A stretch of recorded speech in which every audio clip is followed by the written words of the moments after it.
अस्सलाम वालेकुम प्यारे बच्चों, उम्मीद है आप सब खैरियत से हैं।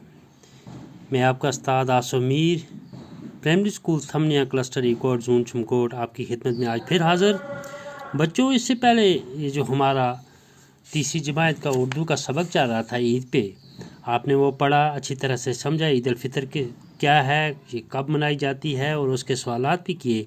आज हमारा जो मौजू है इसी सबक में कि अलिफ के हर जुमले का दूसरा हिस्सा बे में तलाश करके जुमले मुकम्मल कीजिए। यानी कि हमारे सामने दिए हुए हैं अलिफ और बे, इनको हमने आपस में मिलाना है कि यानी कि अलिफ का जो पहला जुमला है इसके साथ बे में से कौन सा जो है वो इसके साथ मिलेगा ताकि एक मुकम्मल जुमला हो जाएंगे। ठीक है, तो आइए हम देखते हैं हमारे पास सबसे पहले क्या है।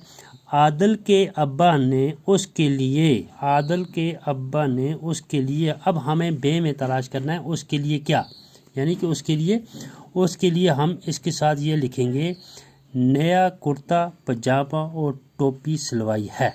ठीक है, अब जब हम अपनी कॉपी पे लिखेंगे तो इसके सामने हम ये लिखेंगे। ठीक है, इसके सामने हम ये लिखेंगे। मैं इस तरह से इनको मिलाता हूँ, उससे आपको क्लियर हो जाएगा। बाद में हम पेंसिल से मिला रहे हैं तो उस बाद में हम इसको रब कर देंगे। ठीक है, आदल के अब्बा ने उसके लिए नया कुर्ता पजामा और टोपी सिलाई है। शहर से लोगों की टोलियाँ, शहर से लोगों की टोलियाँ ईद वाले दिन कहाँ जाती हैं? ईदगाह की तरफ चल पड़ी हैं। शहर से लोगों की टोलियाँ ईदगाह की तरफ चल पड़ी हैं। तीसरा हमारे पास ईद के दिन सब लोग एक दूसरे को ईद की मुबारकबाद देते हैं। ठीक है, और आखिर पे हमारे पास खिलौनों की दुकानों पर भीड़ लगी हुई थी। ठीक है, ये हमने आर्जी तौर पे मिलाया इसलिए कि ताकि आपको समझ आ जाए। अब आप जब अपनी कॉपी पे लिखेंगे तो सबसे पहले लिखेंगे आदल के अब्बा ने उसके लिए, और उसके सामने यहाँ पर जैसे ईदगाह लिखा है उसकी जगह आप ये लिखेंगे नया कुर्ता पजामा।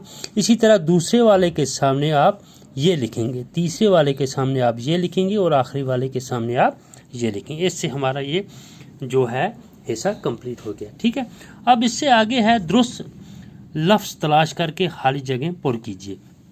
यानी कि दुरुस्त लफ्ज़ हमारे पास दिए हुए हैं।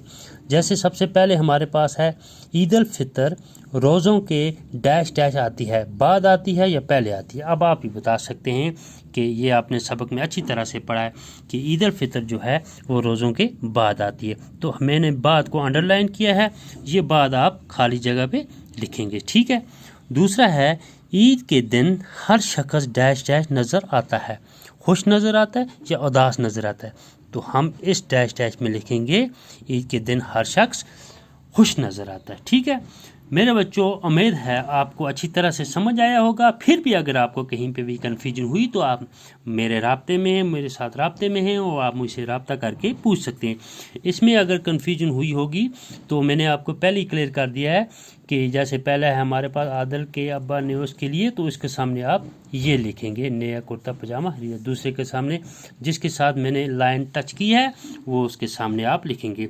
तो इसके लिए जो है खाली जगहों पे जिसको मैंने अंडरलाइन किया है वो आप खाली जगह पे लिखोगे तो जाकर हमारा ये जुमला कंप्लीट हो जाएगा। उम्मीद है आपको अच्छी तरह से बात समझ आई हुई होगी। फिर भी अगर कहीं कन्फ्यूजन हो मैं हाज़िर हूँ, आप मुझसे पूछ सकते हैं। ठीक है, बाकी अपना ख्याल रखिएगा। इंशाअल्लाह कल फिर मिलेंगे। अल्लाह हाफिज़, वस्सलाम।